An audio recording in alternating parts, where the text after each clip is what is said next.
Okay, yeah.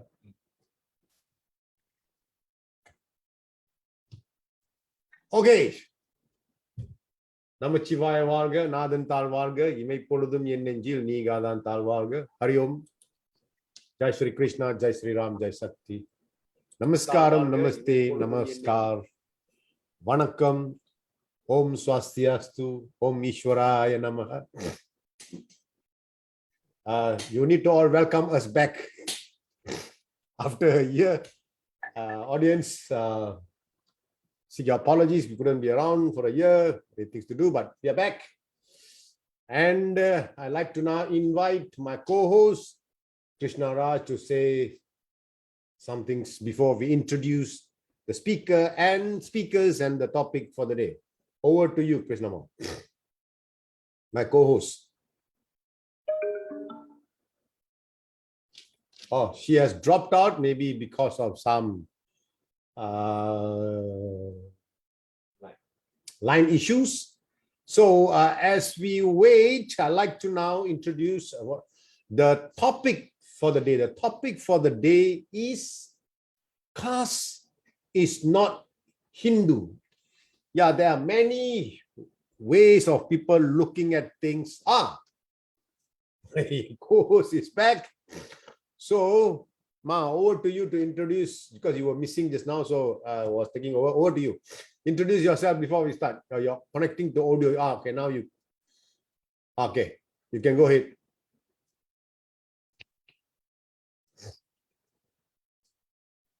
Sorry, you too. I lost you for a while. Okay, you were not there, but start. Introduce yourself. Oh, we've been away for a while, so we need to. Yeah, okay. So after a long break, we are back in action at Dharma Broadcasting with another interesting topic with interesting personalities. And, the three personalities are from three different fields, you two. Yeah. That makes this session very interesting. Yeah. Please tell the audience. Okay, now we have, let me have the Shakti first, yeah? Let me introduce the Shakti first, okay? We have with us, she is an amazing personality, an academic excellent award graduate in mass communication. She's very passionate about helping people from all walks of life, okay? She has been instrumental in nurturing the lives of Hindu community in Malaysia, and of course with the support of her teammates. And actually, she's the cheerleader, I think. Okay, she's the chief, she's the captain, I believe so, okay? So let's welcome Aykshya Simrhen Raj, the vibrant youth warrior. Namaskaram. Nice to have to be here and to actually have the opportunity to talk on Dharma Broadcasting. Okay, thank you. And same here, pleasure having you on board. Okay, and next we have another amazing personality, that is Guruji Sundara. Is a yoga practitioner for more than 40 years and who has been promoting and teaching the ancient system of yoga to individuals from actually all around the globe. He's been teaching. He's an exceptional speaker who has influenced and helped countless individuals to regain their health also through yoga. We need you. Okay, so let's welcome Guruji Sundara. Sir. Namaskaram. Guruji. Namaste. Vanakkam. And thank you very much. To Dharma Broadcasting to go again live and give us this opportunity. Thank you so much. Yeah, thank you. Our pleasure having you. So you two, I leave you to introduce the captain of the ship. Can you please introduce the captain of this ship? I leave it in your good hands. You two? You two, are you there? I am here, but I have some issue with my, I hope, show me a thumbs up if you can hear me. Because I cannot hear you. There's some issue with my sound. Dave is setting it up, but you carry on. I'm here. I will come in once the sound is organized. Yeah? Okay, so, okay, all right. Then you show us your thumbs up if you have settled your issues over there, okay? All right, so we have another personality here, an amazing personality. He's actually, I don't know, he's all-rounder. He knows everything and he's got hands-on in everything, every field. Just call it, name it, okay? Philanthropist, an entrepreneur, humanitarian, or whatever. Or even if you want to speak to him about any scriptures, he's all there, to talk about it, okay? He is the person who created the concept of Seva Gurukulams in Malaysia, instrumental in initiating Tara Foundation 21 years ago, which is a non-governmental organization dedicated to transforming the lives of underprivileged families and children through education, shelter, job opportunities, and business expansion. None other than Dr. Pardip Kumar Sukreja. Welcome, sir. Thank you, Krishnaji and Yutuji, my fellow speakers there. Good to be here. I hope we'll have a great session today. Yes, sir. Yes, sir. So while Yutu is getting his issues sorted out, okay, let me start with the lady. In fact, I'm also a little confused, about these three phrases that come into my mind. What's your jati? Jati are you? What caste are you? So I really don't know. Can you just take us or give me firstly the enlightenment? What is Varna, Jati, and caste? Okay, keep it in simple English, yeah. Because I know you all have gone through so much and have done so much of research. Okay, all right. So right, over to you, Aykshya. Okay, thank you. First of all, about this book, before I start our presentation for today, caste is not Hindu. It actually should have been written, published, and included as a part of the history syllabus in schools 100 years ago, or at least in the year 1947, when India gained independence. This caste narrative is actually a wound that is not healing, and it's kept this way by people and institutions that are mainly out of India. Their purpose is to divide India and destroy Sanatana Dharma once and for all.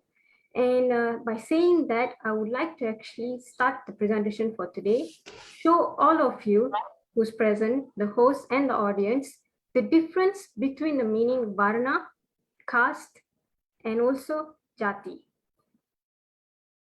Yeah, please go ahead. Give me a moment, let me share my screen. Yeah.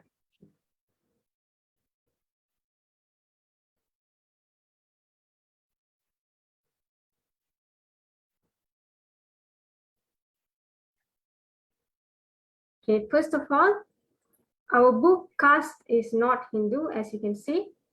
It's available at all the online platforms. So you may purchase it from Amazon, Flipkart if you're in India, and so forth. Or you can find all of this in our website, www.castesnothindu.com. If you have any inquiries or you would like to do any talk or interview us, the authors, you can also email us at castesnothindu@gmail.com.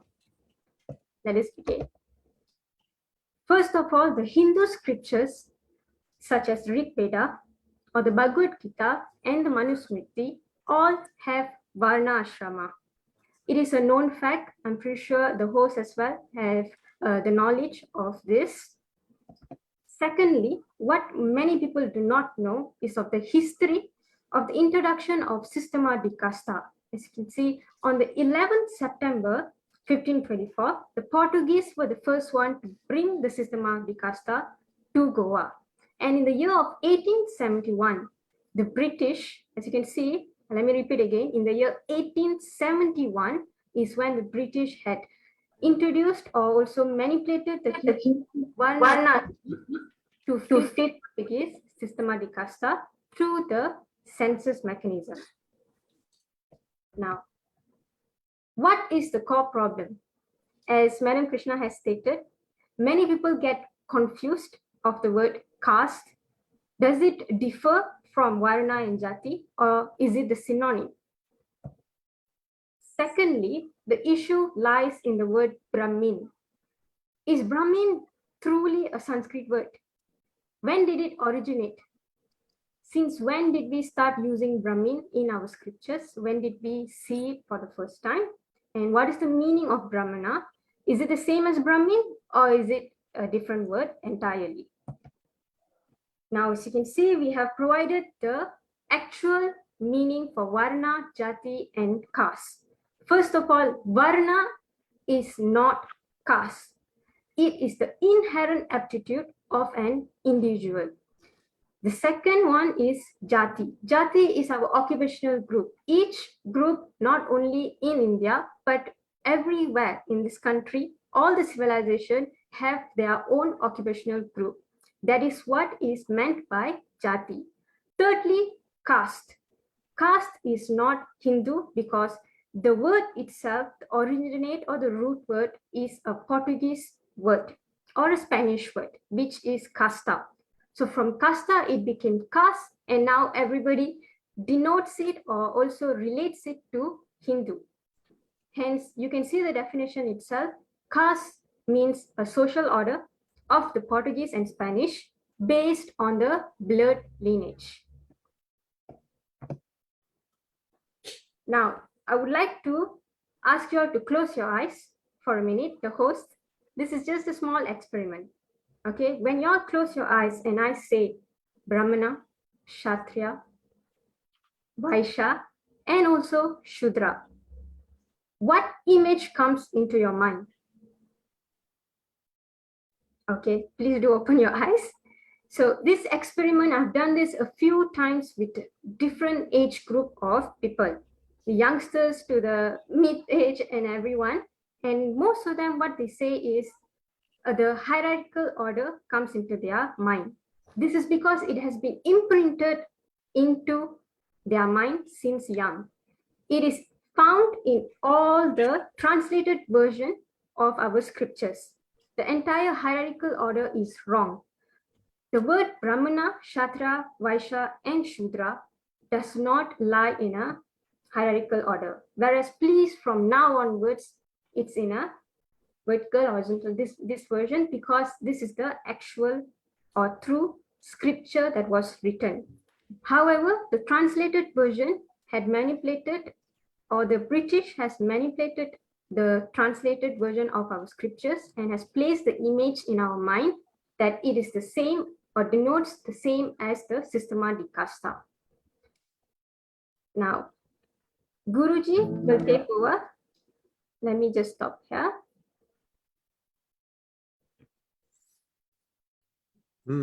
Okay, before we continue, I'd like to request the audience, if you can share the link to your wall. We appreciate it because I think this is a very important topic that people need to know deeper, because especially in Tamil, ni enna jadi, his favorite. I mean, let's come reality. Ni enna jadi, there's some people who needs to have, although they don't agree, but it is important that we reach out to these people to give some clarity.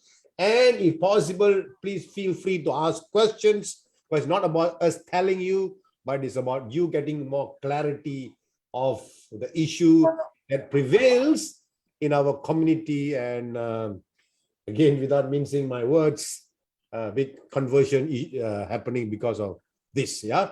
So feel free to share to your wall, please. Okay, over to you now. Over to you. Karam. Yeah. Thank you. Our host, U2G, just now, U2 Kumarji, asked a very nice question. Love that question. What is your jati? Okay. What is your jadi? Or in Tamil, they say sadi. Sadi, yeah, sadi. Sadi. Sadi, colloquial word. Okay. Jati is not a Tamil word, first of all. So it did not originate from South India. Because it's not a Tamil word. It's not India vocabulary. Okay. So it must have come from the Sanskrit word jata. And then jat, jati. In the northern region, they use jat, jati, jata, and all that to term the type. See, the real meaning of jata and jati, it's in Patanjali Yoga Sutra also, they use jata, kala, desha. Jata means type or species or denotes the genus. The outer appearance of an object is what Jata, Jati originally means. And then Desha, Kala, space and time. So it has been convoluted to mean a specific type of blood-based race, which is not true because we can totally debunk it. As in our book we have written, there is a concept called, they had a trade guild, a merchant association in Tamil Nadu from Sangam period, 3rd or 2nd BCE, and also during the Rajaraja Chola time. Now, recently everybody saw the movie Ponniyin Selvan, right?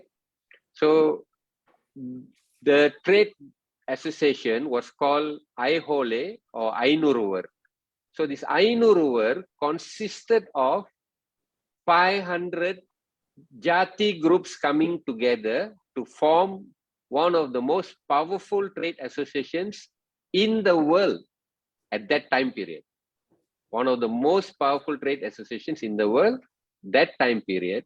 And this is very, very unique to the old civilization, especially in Bharat, because even in Indus Valley, they couldn't find a central ruling kingdom that built the Indus Valley civilization. The many cities, the 4,000 over cities that they found was not built by a central kingdom.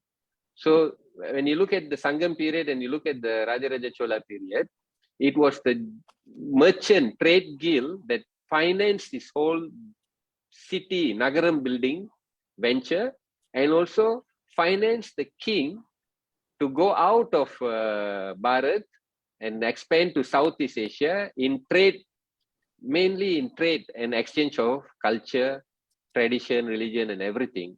So this Jati system is occupation based because we have proof in the culverts of Tamil Nadu based on the Ainuruvar, okay, the 500. So a small statement before we go on.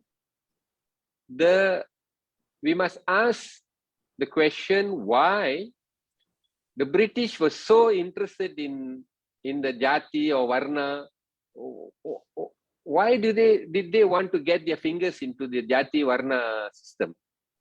And then they went to all lengths to write a lot of books, publish a lot of materials, and convoluted it to portray it as Systema di Casta, where if you take the Jati in Bharat during the British and before, there were more than 30,000 different types of Jatis, which they did not understand the terminology itself, what it means, what kind of work they did. And then they recorded to about 3,000, and then they reduced it in statistical to about 200, and then they still try to insert all this into the 4 Varnas, which was impossible, which was totally impossible. So they had an agenda because they wanted to break the strength of the financial system. This 500 trade association was the powerhouse of the trading of the king and of Bharat and expansion. All that was financed and supported by this 500 group of merchants. Okay, so to divide it and break it forever so they won't have the strength, that's the reason that they broke the Jati system and created the division very cunningly. And we can see till today it's broken. What mostly a lot of people never realize is the Ainuruvar, right, was destroyed. We don't have that mercantile group anymore in Bharat or outside of Bharat. But the British copied the system and they created the Fortune 500 group of companies, right? I mean, they could have created the Fortune 200, Fortune 250, Fortune 300. Why is it to be Fortune 500, right? Same like the Ainuruvar. The reason being is because they found that this amount of trade groups coming together is a very powerful organization that could change the course of the world, and that's what they are doing today. And also, our co-author Aykshya Simrhen was saying just now, the hierarchical order was an image. Now we must clearly understand, Varnashrama was taken from the Shastras, Rig Veda, Manusmriti, Bhagavad Gita, and all that. Now, the Sanskrit verses in the Shastras, there was no picture. There was no drawing of any picture to show a hierarchical order. It was all in words, in shlokas. So who equated the picture to the shlokas? Not Hindus. Hindus just memorize the shlokas and they carry on studying the material, right? So there was an outside party. The British are the one who equated the image after the 18th century to the hierarchical system. So because in our Shastras, it's always written, everyone is born as a Shudra. And then as they grow and they gain knowledge, then according to their inherent aptitude or their inclination or their mental liking, they study, they learn, they gain knowledge, and then they choose their path. They want to become a Vaishya, they want to become a Kshatriya, they want to become a Brahmana. It's got to do with their mental inclination, knowledge gaining ability, and then they can choose their occupation, their vocation according to that. So it was not a hierarchical system, it's a very horizontal system. And then this itself shows this has been manipulated. Okay, when you look at the real shlokas and without the picture and the history of it, everything, when you now Google or Wikipedia, when you look at it, everything is hierarchical. So when it's hierarchical, who made it hierarchical? So why did they make it hierarchical? Then we come to know that it is manipulated. It is purposely put in that image so people will think that this is the part of Hindu culture, and it was done that there's a upper caste and there's a lower caste, and they have the suppression and all that.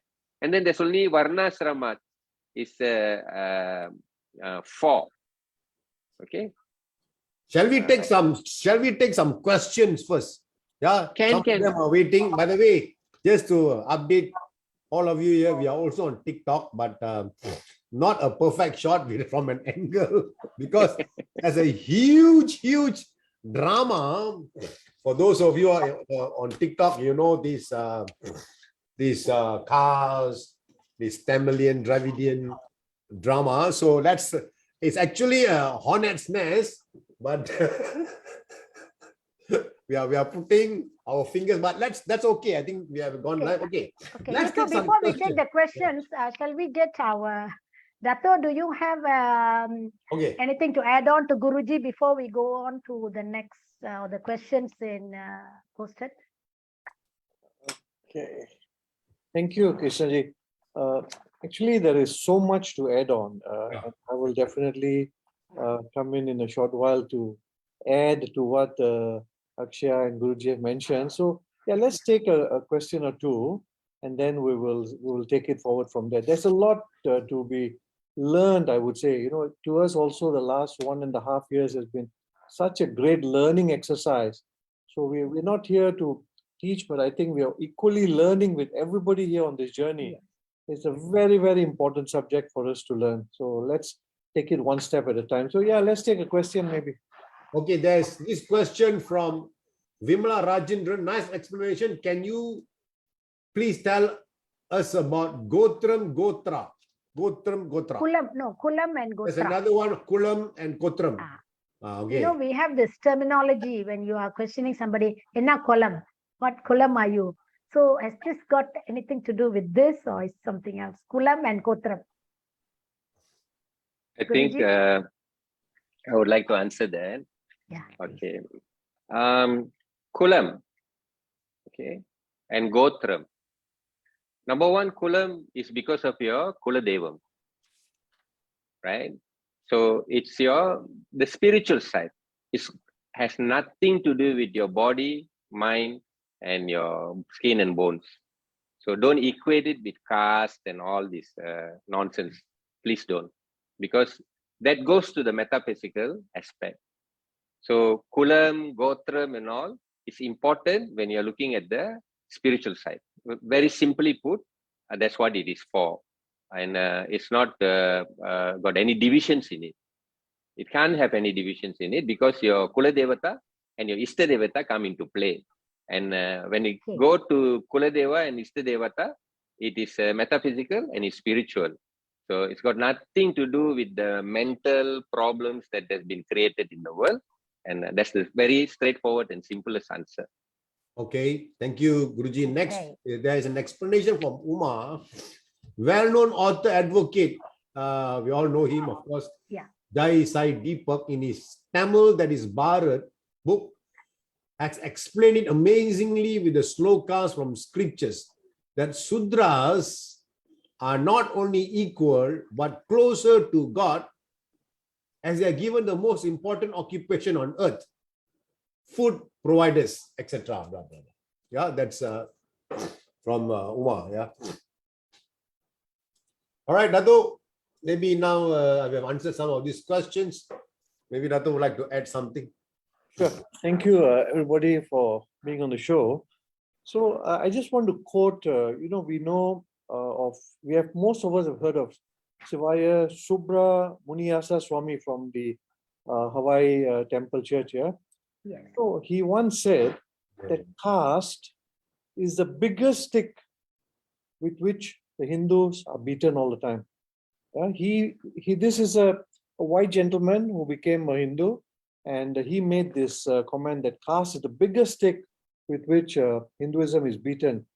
Now, the question is this: how did this whole thing develop? So let me give you a perspective. I think Aykshya did mention in the beginning, but we have to look at it from a very interesting perspective. The British institutionalized the caste system about 200 years ago, roughly, more or less, maybe a little bit more. And 200 years ago until now, if you look at the number of generations that have passed in this last 200 plus years, you're actually looking at about 15 generations, So that means your father, your grandfather, your great-great-grandfather, and so on, so on, so on. You go back 15 times, roughly 10 to 15 times. This is when they began to be told that you belong to this caste, and you belong to that caste, and you belong to that caste. So for almost 15 generations, this has been passing down.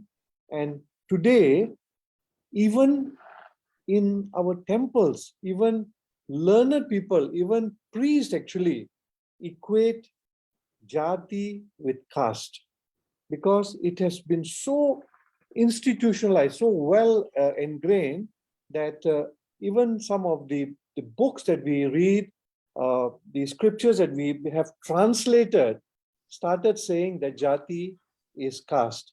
Now, I'll tell you, I have read several Bhagavad Gitas, which are translations. The word used in the Bhagavad Gita is varna. But when it was translated by learned people, scholars and all that, the English word they have put in the English translation, they have put as caste. That is one of the biggest mistakes we have made, one of the biggest mistakes many of our scholars have made. And this is our challenge today, to bring about that varna is not caste, jati is not caste. So the word caste has been misused tremendously, and that is what we need to take out of our dictionary today. So when somebody were to ask you, especially in English, what is your caste? What should our response be? Our response be caste. Can you explain to me what is caste? We don't have a caste system. We have varna, we have jati. What do you want to know? That should be our response today to anybody under the sun who may ask you, what caste are you? Because please remember, the biggest mistake they have made is, over the last 200 years, the definition for either Varna and Jati both, we have given the definition as caste. That is the mistake. Okay, there is no one word definition in English for the word Varna. There is no one word definition in English for the word Jati. There is only an explanation for both the words. You will have to explain to them. You cannot define in one single word. In fact, this is where I think Rajiv Malhotraji and Jeffrey Armstrongji always say there are many colonized words. There are many colonized words that have been imposed on us. Now we have to come out of those colonized words. For example, Atma is not soul. Let's give you an example. And in the same way, Jati is not caste. So this is where I will stop for now. I'll come in again later. So maybe we can continue from here. Thanks. Yeah. So back to Aykshya. Of course, you want to explain a little further, right? Just now where we stopped you, yeah.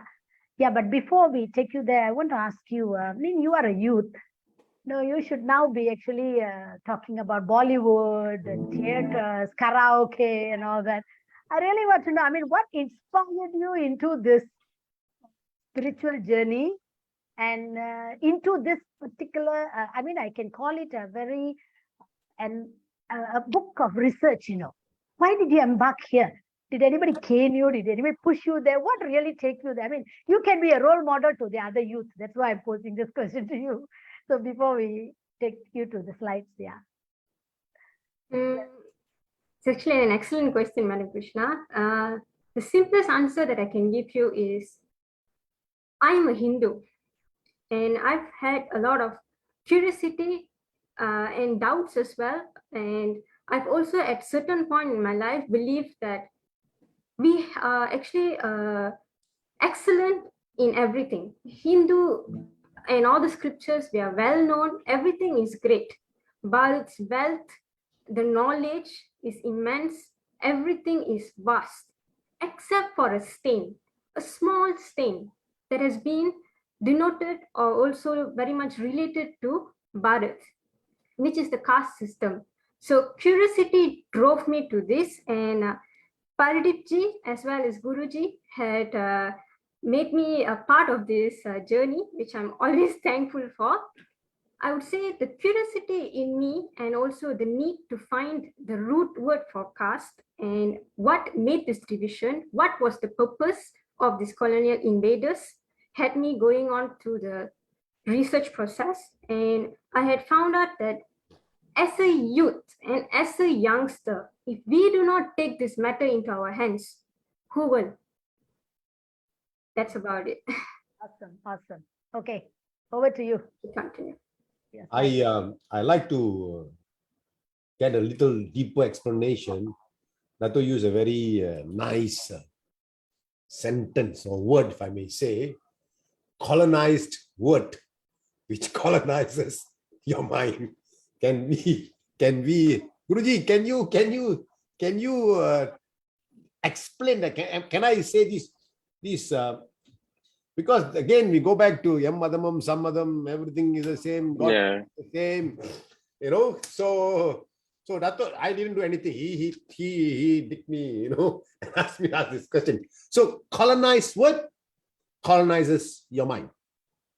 Yeah. How does that affect an individual Sanadana Dharma? Dharmi?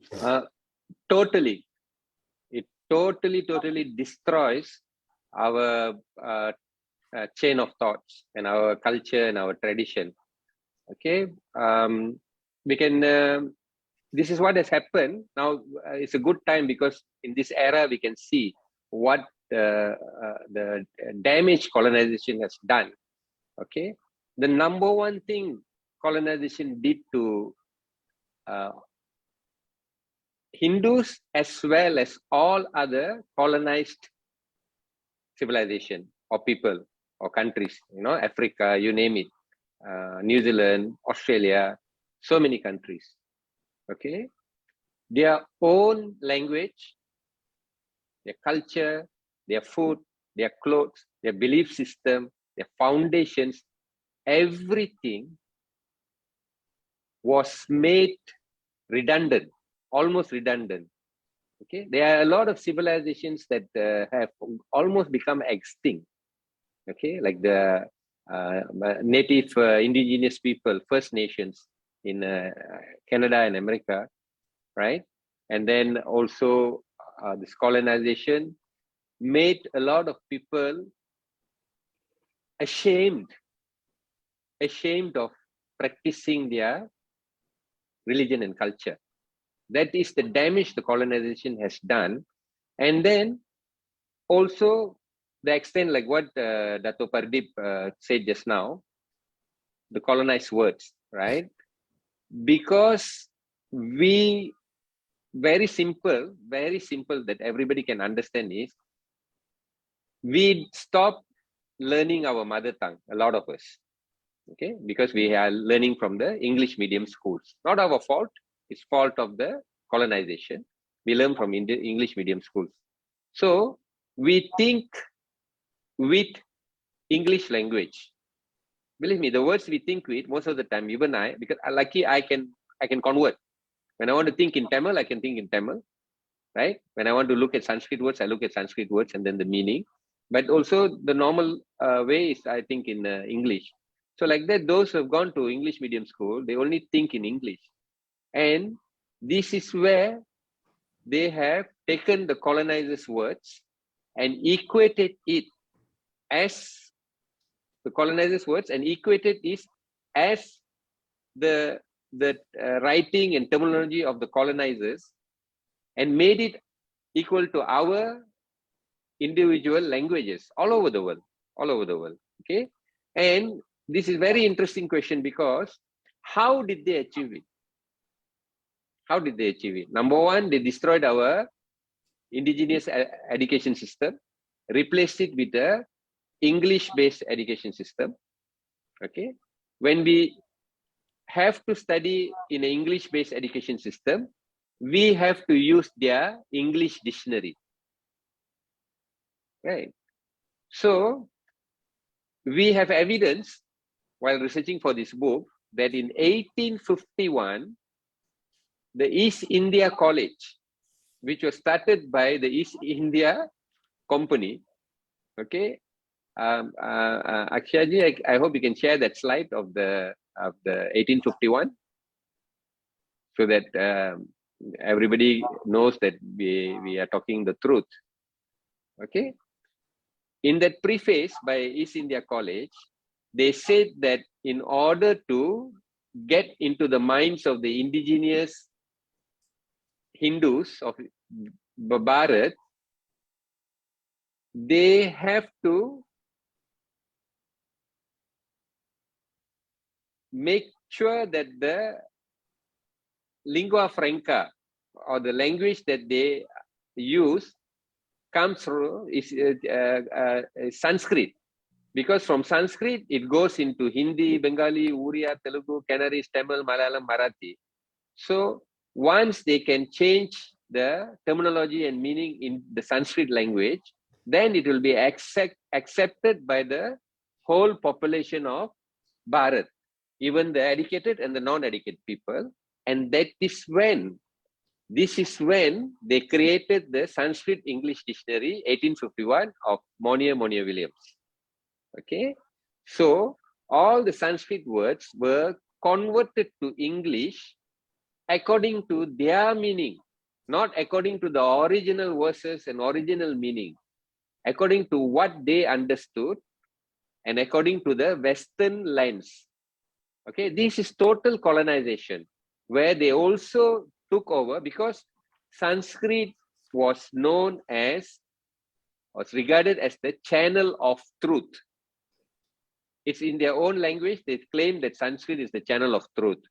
So by starting the manipulation in the dictionaries and putting their views and their meaning and their lens into it, and this dictionary is referred to even today in 2022 You can find it in all the universities of the world, especially those who have a South Asian faculty or Department of Indian Studies. They will have a Monia-Williams dictionary. So that's where the words Brahmana became Brahmin, right? In this dictionary is the one they introduced the upper caste and lower caste.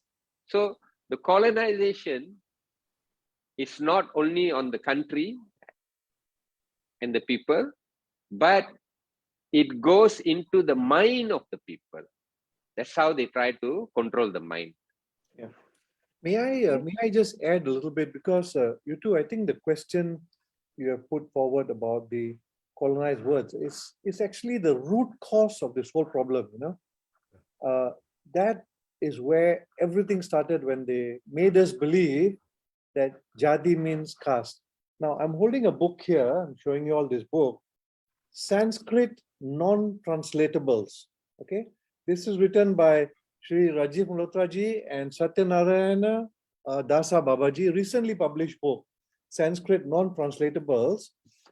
I just want to share a few words which we are so used to with its English translation. Then you will understand what I'm trying to tell you. So here they have done a lot of research on this, and they brought out all the Sanskrit, I would say Indian words, because many of Sanskrit words are also Tamil, Malayalam, Telugu, etc., right? So they brought out many of the Indian words which are actually wrongly being translated into English. For example, I've just mentioned earlier, Atma is not soul.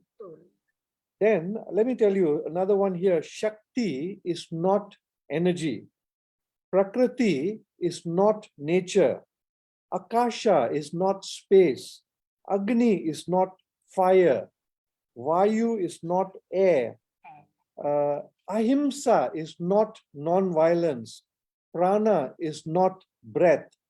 And so on and so on and so on. There are several hundred words they have picked out in this book. And I think this is where jati is not caste. If we understand this, we have solved our problem actually. Yeah. So a very good important thing, and we will take it forward as we go on. Yeah. Although very nicely put, because there is, I can't remember the author of a book who wrote, a community can only strive based on the vocabulary that they have. They cannot think beyond that. Yes. So when these are all limited, so these have been doctrined to think in a limited manner, because the expansion was, for lack of a better word, was not there, if I can say that. Yeah. So it is so important that we need to now understand all these words. It's not the same. Let me just add one more thing, just a little bit of on a lighter note. One of our book critics, he loves to criticize. One of our book critics, he said, I have done a lot of research on Hindu Dharma, this. And in our scriptures, the caste word is mentioned, caste is mentioned. That is his understanding. Whenever the word varna is mentioned, it means caste. And whenever the word jati is mentioned, it also means caste. See, that is such a limited understanding of so-called a learned person. And I've read Bhagavad Gitas by certain gurus. They have actually used the word caste in the Bhagavad Gita. This is where the root cause of our problem is today. And this is where, we need to decolonize our language as well. Besides learning all that we are learning today, we need to decolonize our language so that we get this all in the right perspective. And the good news is, I think we are on that journey. Hindu Dharma is definitely rising. Hindu Dharma is definitely coming forward with the truth. And we are on that journey now. Actually, to add on that, Pardip ji, whatever he said, and also Guruji, I think a language reflects the entire community. From the beginning, we are a free thinker. All the Hindus, all our languages is vast, especially the beauty of Sanskrit. There's no limitation. A word can have multiple meanings according to the sentence that you use. We do not have any limitation as much as English language. Now you change a language, you break a community. Yeah. That's about it. With that being said, I would like to continue with the definitions of the word Brahmana. And we're going to see a variety of it. Guruji, let me share the screen for you. Yeah, I was waiting for that question also. Good. Yeah, please take us there, Guruji. Okay. This is my Because we are one of learning, you know, it's a learning process. We Yeah. are learning every day. yeah. So this is very interesting because a lot of people miss the point, like what Pardip said just now, right? It's a colonization word, and we have to decolonize, and we have to maintain. See, the only way to decolonize is we have to maintain our original language. So whether it's Hindi, Marathi, Punjabi, Bengali, Tamil, Sanskrit, we have to go back to the root, then only then we will understand what it is. The slide, okay. We have the words Brahman, Brahma, Brahmana, Brahmi, and last Brahmin. Okay, okay. They all are different. Okay, this is Sanskrit, and they all are different. Okay, Brahman, according to Vedanta, is the formless aspect of the energy, universal energy, or universal spiritual consciousness. That's Brahman. Brahma is the aspect with form, and normally depicted as the creator with four heads. Hindus know this. Brahmana is one who studies on the Brahman and Brahma. Especially, they'll say the Brahmana is a student of Brahman, one who pursues the spiritual studies to learn about Brahman. That's the term for Brahmana, original. So it's a student scholar. Brahmi is the aspect of the goddess in reflection of Brahma. It's a Shakti. It's a Devi. Okay. So these are the original Sanskrit words. What is Brahmin? Can anybody tell me what is Brahmin? Because till today, I don't know the meaning of Brahmin. I can't find it except in the English, Sanskrit English dictionary or English Sanskrit dictionary, I can find the Brahmin. But when I look at the Sanskrit and Sanskrit dictionary, Sanskrit Tamil dictionary, older ones, not the newer ones, okay, newer ones, a lot have been manipulated. The older ones, there's no such word as Brahmin. It's always Brahmana. So now we know the meanings of the words, and we know this word Brahmin is an anomaly. And we have to ask the question, this is common sense, right? Where did it come from? When did it come from? Who inserted it into our vocabulary? How did, till today, even this morning when I spoke to people, they immediately say, no, the Brahmin. I say, what Brahmin? There's no word Brahmin. It's not a Hindu word. So when it's not a Hindu word, how can it be a reality? It's a lie. It's definitely a lie. And we have to investigate and find out why and when and how it was inserted. And in our research, we found that the later era of the Sanskrit English dictionary, printed by the West and published by them, contain these words. So there's a shift. 1851 and then 1870, 1880, 90, whenever they republished the dictionary, Brahmana became, normally in Western countries from, I think, early days, 1600 onwards, the travelers always wrote for the people, Brahmana, who are the Pandits, and in English they call them priests, but in Indian languages we call them Pandit and all that. They termed them as Brahman when they wrote it down in their books. Okay, so Brahman was used for at least 200 years. The term Brahman for the Pandits was used for 200 years. And then when they learned Vedanta, they found that, oh, they've been wrong, because Brahman means the formless aspect. So they had to change it. From Brahman, they had to change it. So then they coined a new term by themselves, not adhering to the Hindu language, Sanskrit or whatever, their own coined term. Brahman, they put an I and made it Brahmin.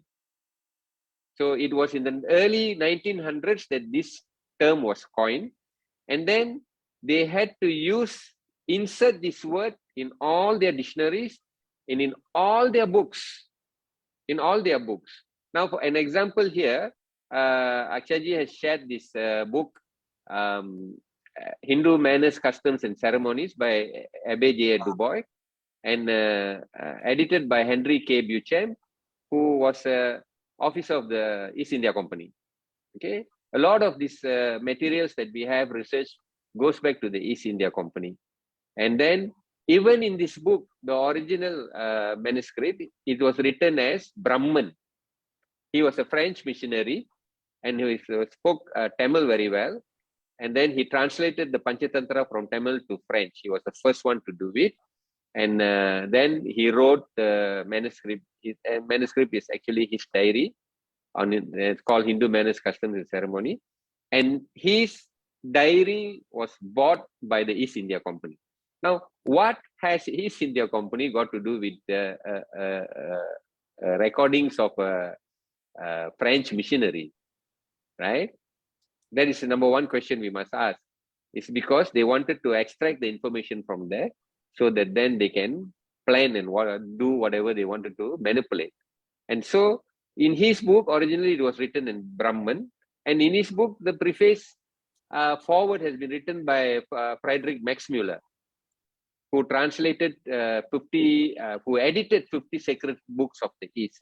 So in our research, what we found is that the East India Company, to further dominate and colonize and control Bharat, and to get into the minds of the people, to forever colonize them, they mistranslated all the scriptures and mistranslated means they inserted all the meanings of all the important aspects with their own words, own meanings, not following the original meaning.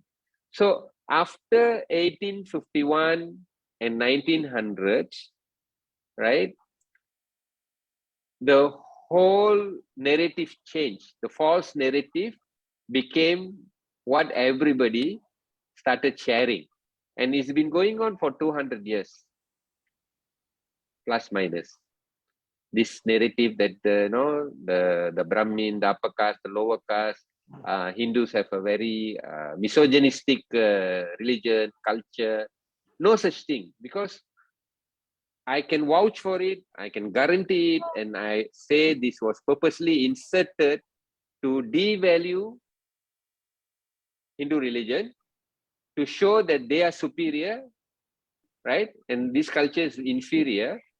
And then they introduced the Aryan invasion theory. All these things came about during that time period. The time period of 1832, 24, 32, 51, 71, 81, 91, and 1920. So, and most of the people who were involved in this manipulation, mistranslation, and insertion of all these different wrong meanings were all linked to East India Company. Friedrich Max Müller was employed by the East India Company to edit the 50 books by 40 over different authors. So why did they pay him to edit so many books of the Eastern culture and religion, right? What is the purpose? So we have to ask what is the purpose, then we have to instead investigate. Then his contemporary, our Sir William Jones, translated the Manu Simriti. Okay, and for everyone's information, I think a lot of people don't know it. Even I discovered this recently after writing the book, right? The original manuscript for Manu Simriti is missing. None. There's no Sanskrit version of Manu Simriti. Where it has gone in hiding, who has it in their hands, nobody knows, because it went missing very early. Very early. The only translations that are available are in English, in French, in other languages, and later ones in Hindi, Bengali, and like that. So what happened to the original Sanskrit manuscript? Where did it go? Right? In Germany, they have 800 over Sanskrit manuscripts in their possession, taken from India. And in England also, they have so many in all over the Western world. When will they give it back? That's my question. Can I So, share something very, very interesting for everybody? You see, when they created this 4 layers, which from the horizontal into the vertical, the Brahmins they created, the Kshatriya, the Vaishya, and the Sudra.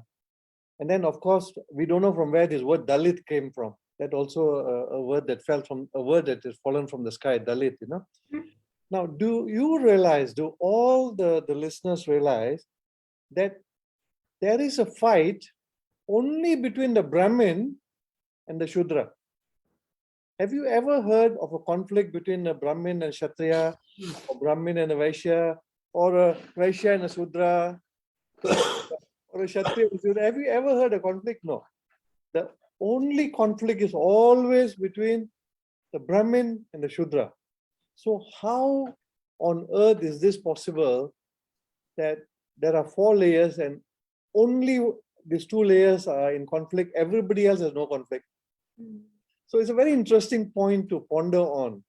Yes. And this again will give you a lot of answers if you ponder on this one point itself.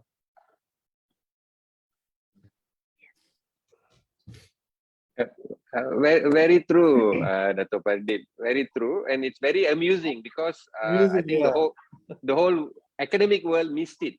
Yeah. What we are saying, the whole academic world. Living in that, that is the strange part. Yeah. Missing is one thing, and so-called intelligent people, they believe in it. Yeah, that's true. Intelligence has been limited by the vocabulary. That's right. That's right. Yes. That's it. That was the idea. That was Precisely. the idea. Yeah. Precisely. Because Yeah. I would like to share an experience that happened to me recently, as recent as last few days. Okay. After publishing this book, there's been a lot of inquiries and a lot of people are buying and reading it and giving their feedback, right? And like what Dato' Pardip and Aykshya shared earlier, especially Dato' Pardip said the colonization happened in the mind, right? Okay. There are academics and scholars, authors, some gurus like the Bhagavad Gita and all that, and a lot of other books. So recently there was a debate going on by a very educated person. In fact, he's got a doctorate and all that. He couldn't go beyond that, couldn't see, even after reading our book, couldn't see that caste is not varna. Caste is not varna, right? And also, we clearly gave the definition. We are in this book. I have to tell this.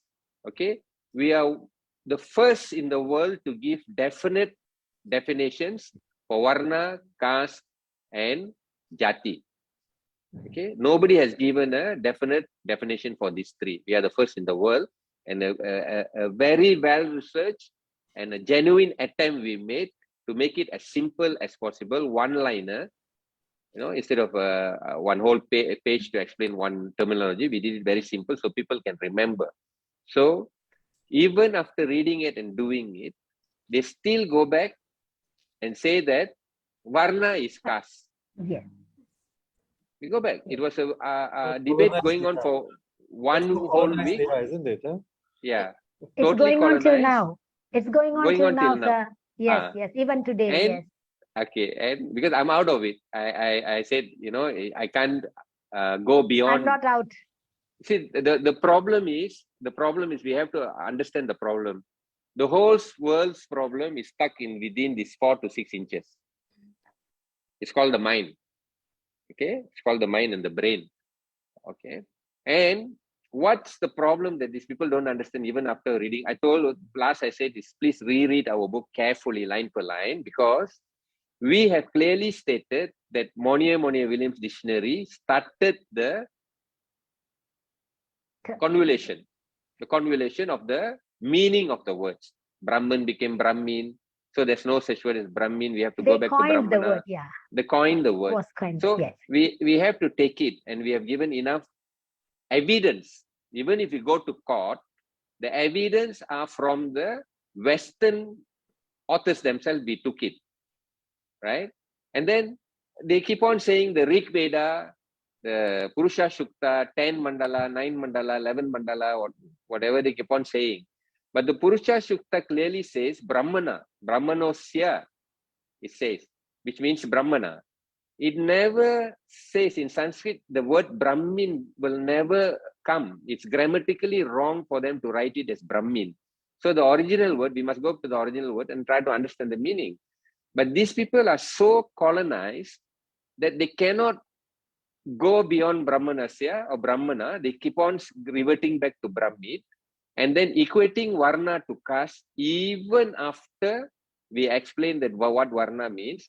And even after me sharing Swami Chinmaya's explanation of the Bhagavad Gita's Varna, very beautifully we will say it's the Varnas comes from the Sattva, Rajas and Tamas.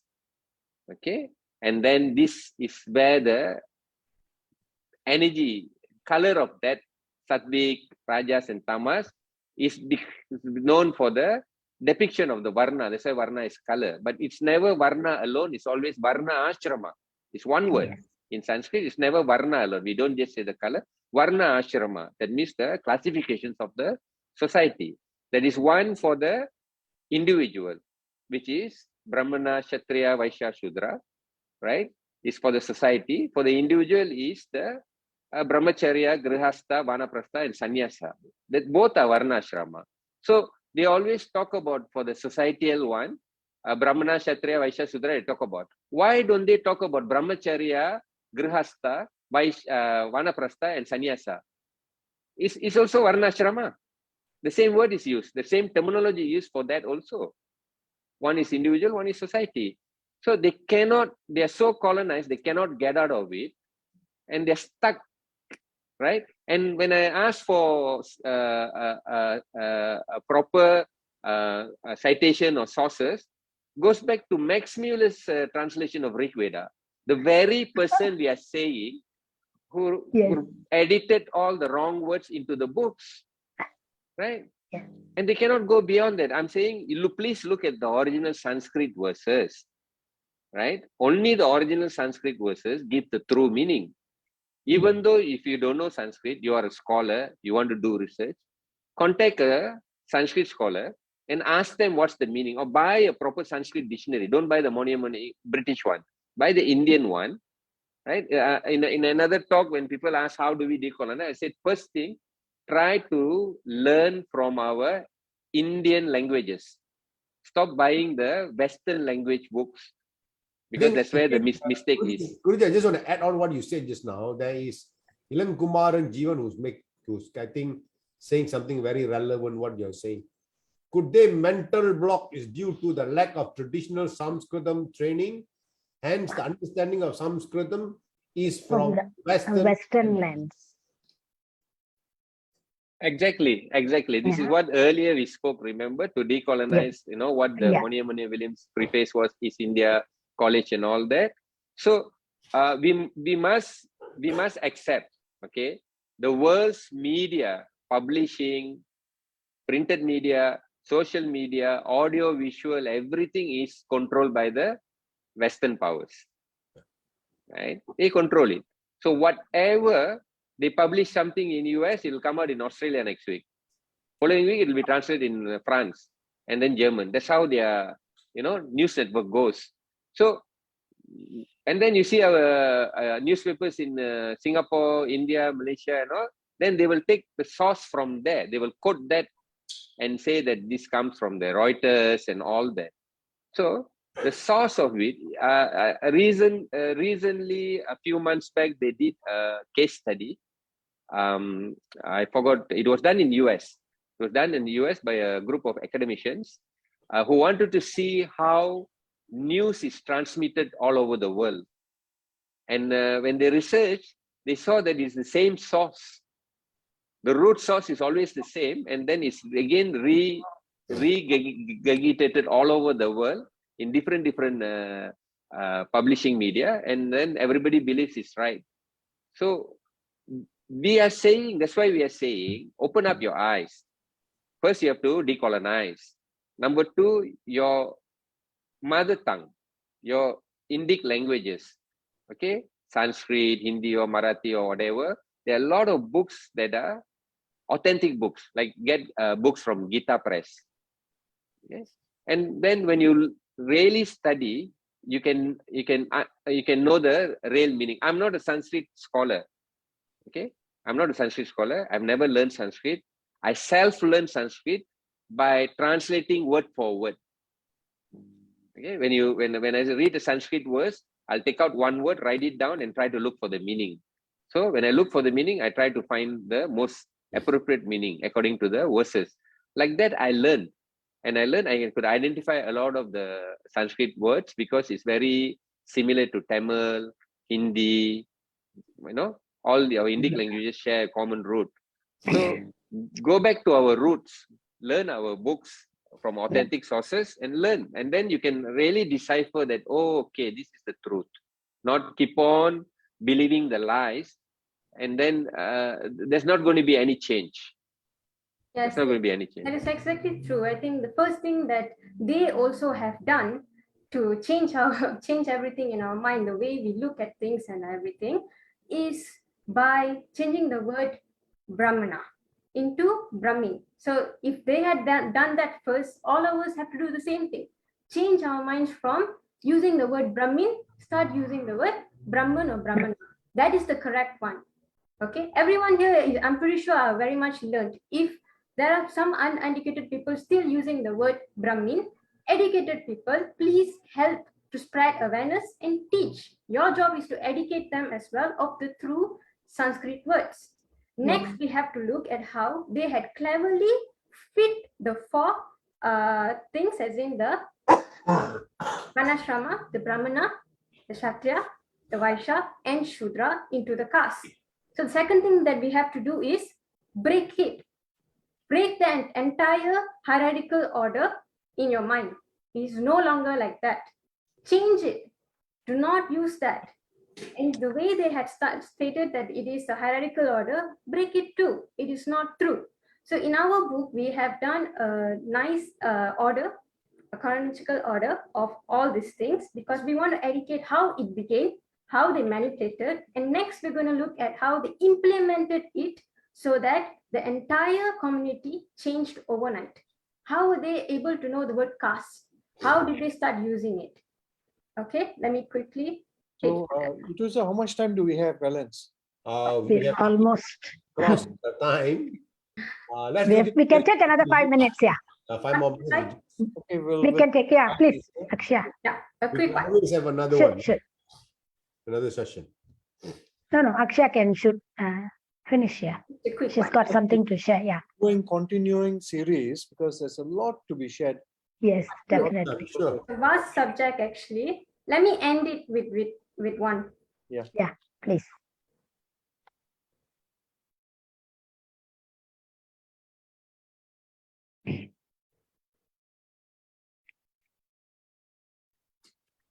Okay, so this is how they implemented the entire caste system.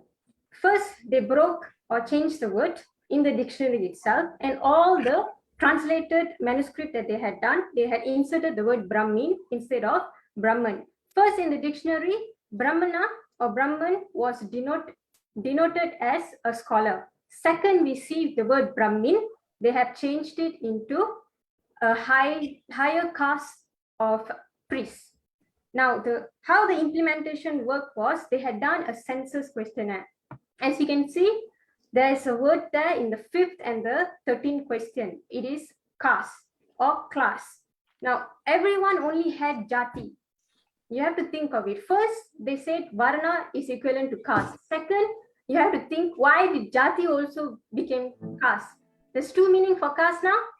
That is ridiculous. Seriously, we have to really, it's blankly placed there. So we have to look at what is there in the truth. So this is how they had implemented it. They started asking all of the community one by one, what is their jati? Once they say what jati they are, what this census questionnaire is for is they place them according to their own wish. If this jati belongs to the higher caste or the lower caste, maybe they just say overnight, okay, the jati of colored belongs to Shudra, the caste, that is the caste, that's the lowest caste, and so forth. So this is how they implemented it, and until today, we're unable to break from it, because this is the same census questionnaire that is used even after independence. Okay? So lastly, we would like to say, stop using these words. Brahmin is not an actual word. So instead of that, use the Brahmana and educate the world on the difference. Caste does not denote or is not synonym to Varna nor Jati. If you want to find more answers, please read our book, because I've researched a lot of manuscripts and I cannot find any proper definition given for caste, Jati or Varna. Thank you, Aykshya. Yeah. There is a request from Kalaivani Shanmugam. Guruji, good Sanskrit dictionary or book to learn Sanskrit. Can you recommend? Yeah, from I think Kumar says yes, the white men were at fault when today this is being done. by Hindus, including temples. Okay. That's why people are doing all this work. Which Dato has already mentioned earlier. Yeah. The fever also have to stand in front of the team. Okay. I think Gita Press. Okay. In India, there's a publisher called Gita Press. They are online also. They have a lot of Sanskrit learning books and all that.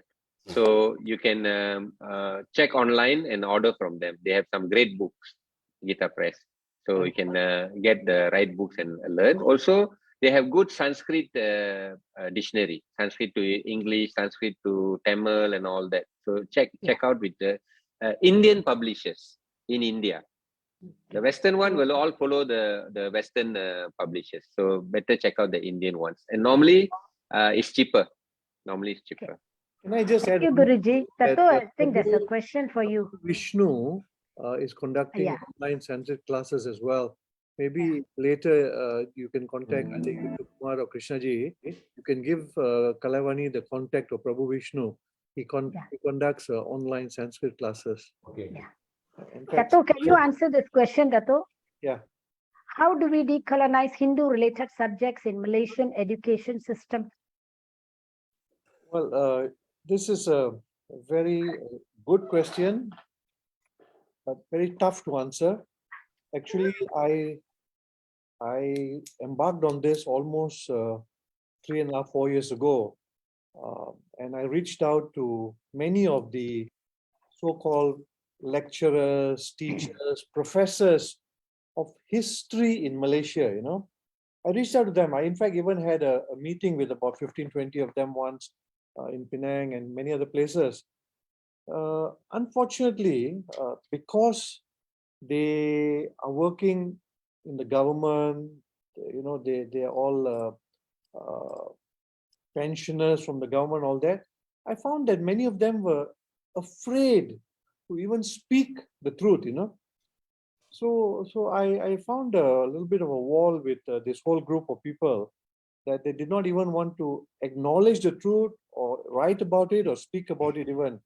It was quite disheartening, but we haven't given up. But that is the way forward. We need to bring together people who know history, who have historical evidences, who have studied the subject matter, and then find the places where history is being wrongly written and correct it. It's got to be an intellectual approach. You don't have to fight with anybody. We don't have to go and speak bad about anybody. All we need to do is give the correct version. And I can tell you, eventually, the truth will always prevail. But if you remain silent, something that can be done in 5 years may take 50 years to do.